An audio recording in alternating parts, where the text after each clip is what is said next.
10 episodes. It's hard to believe it's been 10 episodes. That time I've answered some of the toughest, strangest, and deepest movie questions. In that time, some people have called me a genius. Some people have called me a joke. Some people call me Maurice. But lately I've been wondering, who am I? Why do I do this? But even with these questions that can't even be answered by me, I figure the show must go on.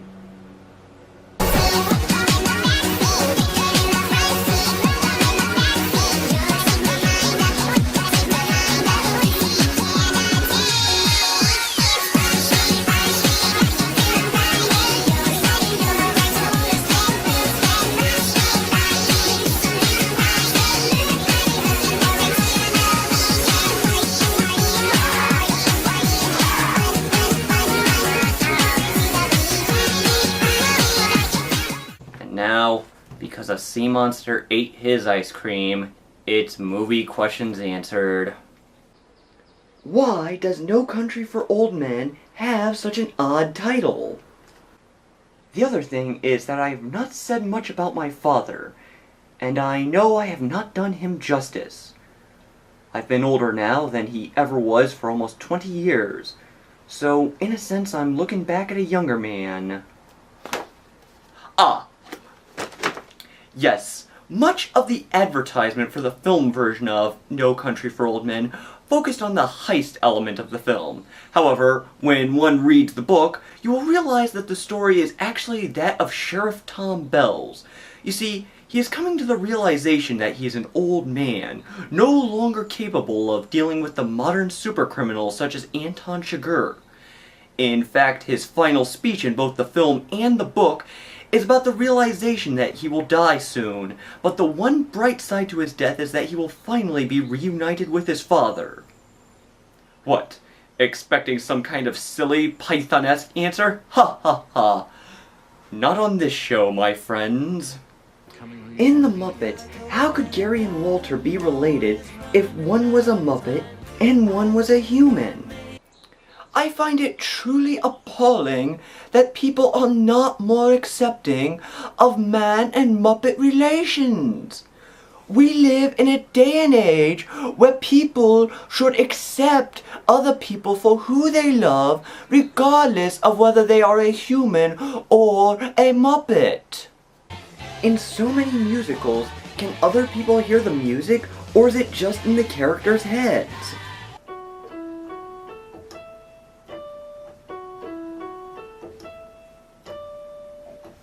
You know, this theme really does come up when discussing the art of musical theater. I mean, it seems to vary from film to film. Think about The Lion King, for example. I mean, even in something implausible like the I Can't Wait to Be King segment, the characters can clearly hear the music.